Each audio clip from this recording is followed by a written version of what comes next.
exactly.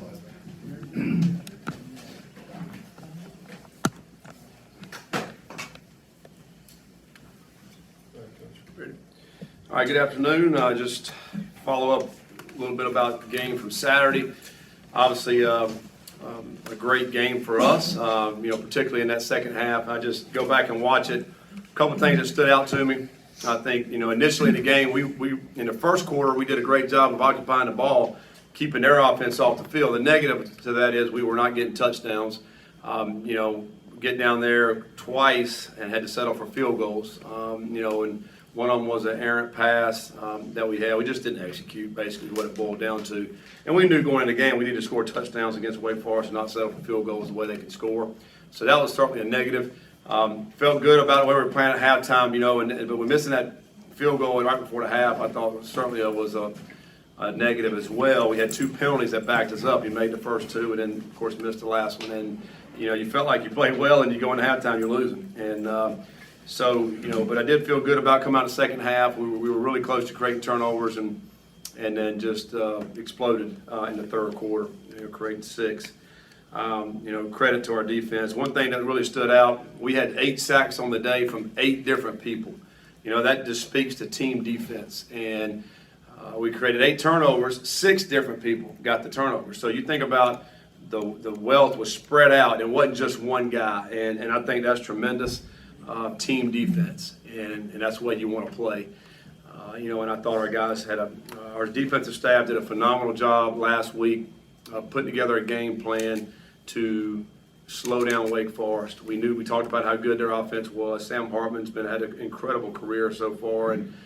But in order to beat Wake, if you go back and look, and I mentioned this last Tuesday, you have to turn them over. And that's the difference in the game. And we frustrated him and got to him, and the guys made just some great plays. And so credit to our defensive staff and our players for really buying into that and playing great. And then offensively, I thought, we did enough good things.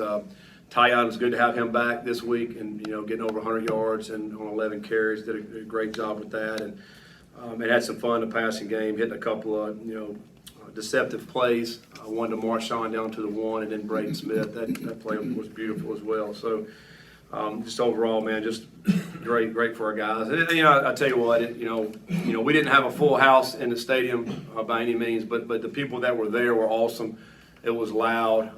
It was, particularly that third quarter, and we just kind of fed off of that, and that momentum just kept going. And that was tremendous to be able to let the guys storm the field there at the end of the game. That was awesome. And it's what college football is all about. And, games like that, those students I know will remember that, for the rest of their lives. I know our players will. Games like that, you beat a number 10 team in the country. So there's a lot of great memories out here on Saturday. We got to put that one to bed. We got a great football team coming in here with James Madison, a really good team. Looking at the schedule preseason, I'm thinking, man, what this bad game to have. If you're going to play a team with supposedly an FCS team, and now they're a Sun Belt team. They're made the move up, and they got 85 scholarships. And so, it's not playing an FCS team. And not only that, it's a team that thinks they can win. It's a team that's won national championship, a team that competes for national championships. And to move into that Sun Belt. It's a little bit like, when I was at App State, we did that same thing. We transitioned into the Sun Belt. Back then, we had to wait to get to 85. Now we're able to jump right into it. That's a huge difference if you think about that with the transfers they've brought in, some really good players. And I think it starts with their quarterback, came in from Colorado State, outstanding player, great size, close to 220 pounds, can run, can throw, very accurate. When things break down, he's able to go get first downs. He's a tremendous player. I think you can see when they didn't play as well offensively against Marshall, he was not playing. That's a big difference right there when he's in the football game. And then I think defensively, they're one of the top defenses in the country. I thought as we were going through early in the season, I was kind of looking, all right, they were number 1 in the country in defense. And you go back and look now, in just about half the categories, they're top 10 in defensive stats. I mean, it's a tremendous job what they do defensively. They can run. They're not really that big, but they really can run, and the guys are where they're supposed to be.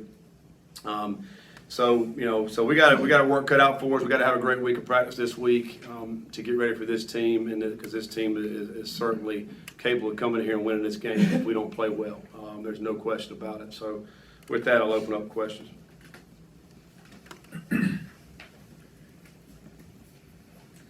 Scott, could you speak to the challenge of a game like this, sandwiched between a really emotional win and then you got Clemson the following week? Yeah, I mean, it speaks to what we've been saying all year. It's a one season or one game right now this week. This is all we can focus on.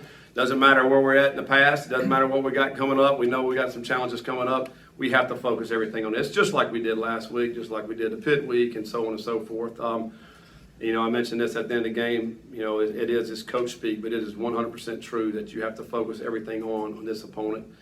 Today's practice specifically, like when we put the game plan in, these guys have to really focus on what we have to do. You can't do anything else other than that. If you start thinking about other things and this and that, then you're not focusing, you're not getting better today in what we have to do. So it's all about this focus. Is that not difficult? I mean, how do you approach that? Yeah, well, I mean, we just, we talk about it because, obviously we had a big win and you're coming off of that. So we talk about that. We celebrated that on Saturday night, and we came in here Sunday and we met on it. Put that game to bed, and then we moved on to James Madison. So all day yesterday has been James Madison. Obviously today, that's all we're talking about. We're not talking about anything we've done this year.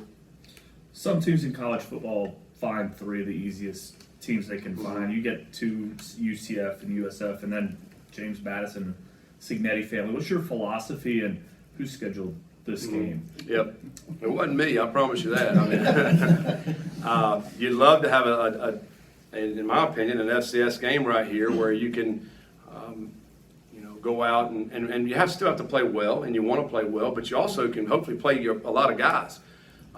It's been a philosophy in the SEC. Normally in late November, they're going to play an FCS team before they play that last game, regular season game. And so I don't mind having a game in this part of the schedule like this, but you certainly would like for it to be a team that's an FCS team or maybe not as many scholarships or whatever, so we can play a lot of players and maybe heal some guys. You get to the point in the season like this, man, everybody's beat up a little bit, every team. And I think it would help in order to have somebody like that. But, man, there's not with this team. I mean, this team's a really good team. It's amazing. I can't believe they're an FCS team. It really doesn't look like it at all. They're stacked right up there. They're competing in the Sun Belt now. And, with teams like, Georgia Southern and Marshall, we've seen what the Sun Belt has done. I mean, Marshall beat Notre Dame and Georgia Southern beat Nebraska. Beat Texas A&M. I mean, it's a really good conference. Scott, Yasir mentioned after the last game that ahead of the Boston College game, they kind of treated BC that week as a joke, and then obviously that game ends up being what it was. And they kind of shifted their mentality after that. Even though you guys are taking a break from conference play, playing a group of five school, do you feel like your guys are still approaching this week with the same mentality they had the last three games? Well, I hope so. I mean, I would like to think that because hopefully you've learned that you just can't show up in college football. If you try to go out there and show up, you're going to get beat. I mean, there's too many good coaches, too many good players on every team out there. And, this particular team has proven that. They were ranked, 25th in the country 2 weeks ago. You just try to show up, you're going to get beat, period. And I hope our guys, we got enough older guys on this team to know that they can't just show up. We got to go out here today. We'll be in full pads and we'll be going hard at practice. We're going to approach it as if this is our Super Bowl. We have to approach it that way. If you don't, you just kind of glide into it, you're going to get beat, you're going to get embarrassed, and it will not be good. Scott, kind of piggybacking on that, first of all, did you watch ACC Network on Saturday night? No, I didn't. I can't remember what I was doing. I was just trying to watch some football games, but hopefully we got a little mention in that telecast. Yeah. And then second, just kind of piggybacking on that, I guess, what about this team, or what have you seen so far to give you confidence that there won't be that hangover factor from a big win like that? Well, I mean, I hope that they've found joy in going out and playing the way they've been playing the last few weeks, and want more of that. And I think, and if you ask our players, I think they're going to tell you because of the prep that they put in throughout the week. It's the Tuesday, the Wednesday, the Thursday, the focus that we've had at practice is why we've performed that way, in my opinion. Because if you are cruising at practice, then you're not going to be able to have a great game. and so hopefully our leaders on this team have recognized that, and they're talking to the rest of the team to know, hey, we got to bring it today, and I think they will. Scott, you mentioned they're not one of the biggest defenses, but they're number one in rush defense. Now, what do they do against the run that makes them so successful? Well, I think their defensive line is really active. They've got some guys there that they're decent size up front. Like their D tackles are 270 to 280, right in that range. Their defensive ends have some length, but they're real active with their hands. They have really good twitch inside. So you watch them on film, and they're running around guards, running around centers, and penetrating in the backfield. Their linebackers are not big, 205, 210, but they're downhill. They can really run. And then they're going to play man in the back end. They're not scared to man you up and bring those safeties down as well. So there's going to be times you're going to have 9 guys in the box, and so you try to run. I mean, there's a lot of people there. You're going to have to break some tackles if you want to get some yards. That's why they're so good in the run game. So they're coached well. They're where they're supposed to be. You watch the film. There's not anything that's just given to you. And I think that's just a sign of a well-coached team. And these guys have really bought into it and playing at a high level.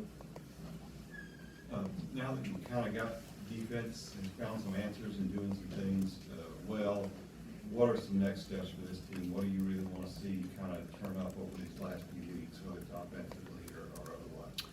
Well, I just want to keep doing what we're doing. We want to continue to create turnovers like we've been doing. That's huge. And, you look at our games we've won. We've been awesome in the turnover margin. The games we haven't, not good. And I think that's been the big difference. Continue to play defensive football, not giving up the big play. That was our Achilles heel early in the year.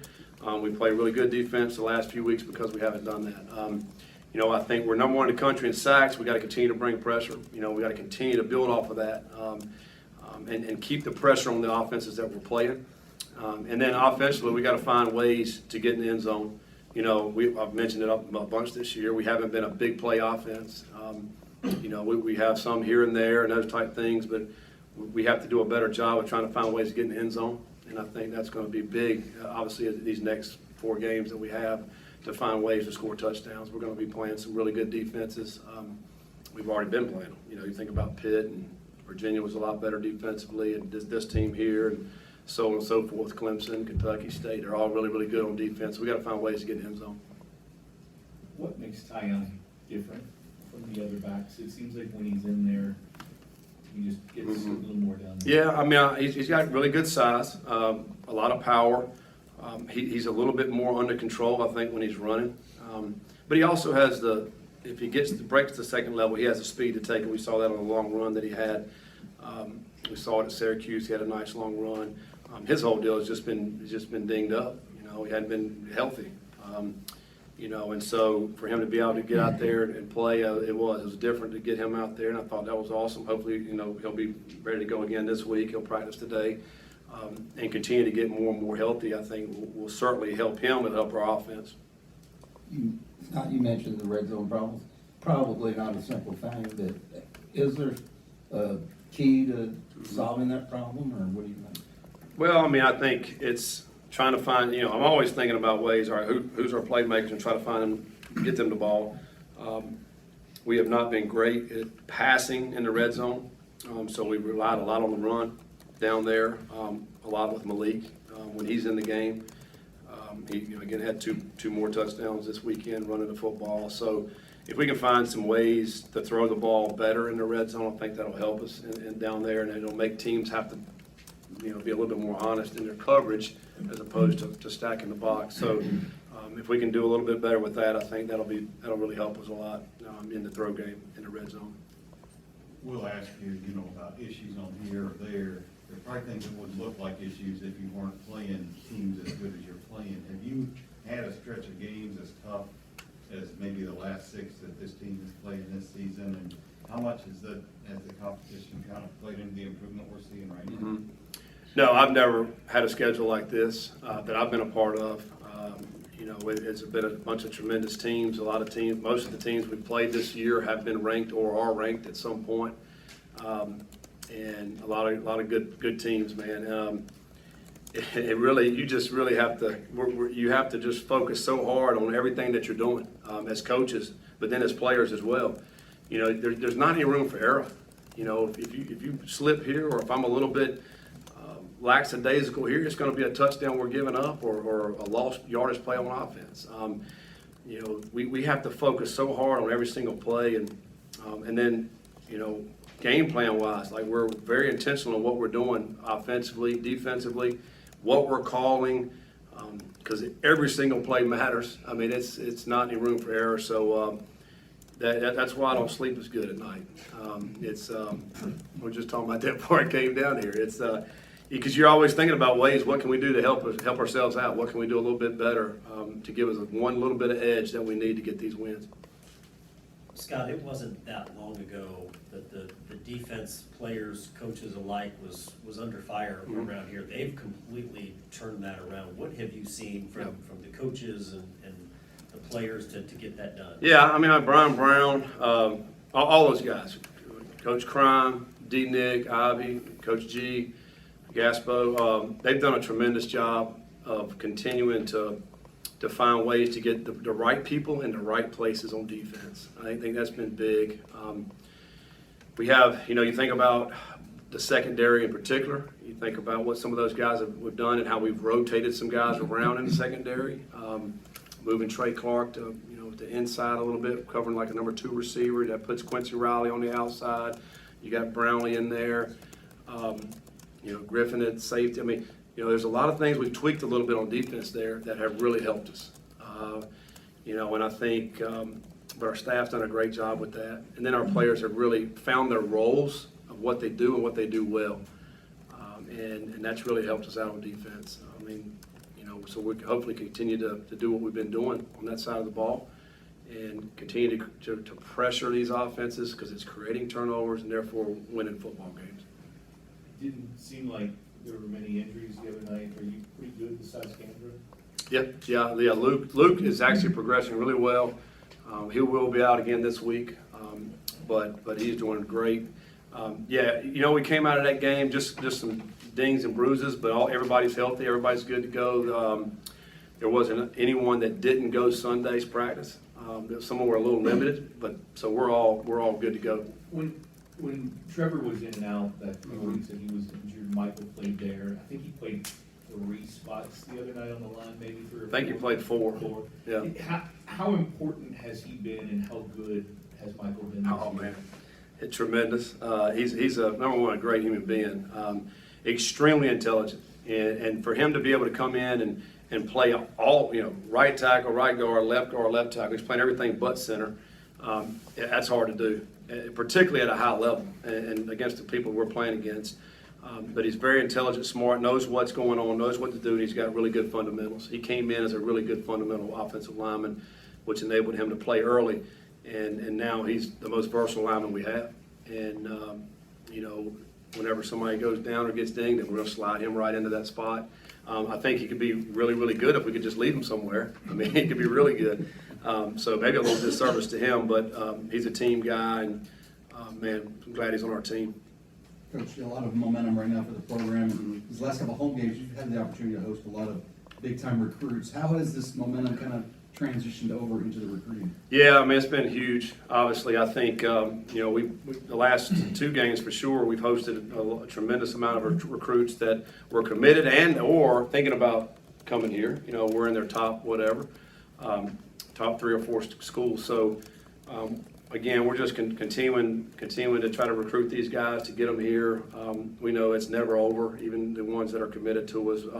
We got to continue to show how much they mean to us and our program. And, you know, and I think, you know, anytime you go out and you play well, they see that, and they see themselves, oh, man, I want to be a part of that, and I want to come in and be able to do that same thing. And, you know, so I think just the better we can play and the more we can show what we have as a program, then we're going to get more and more recruits that can really help us. All right, thanks, guys.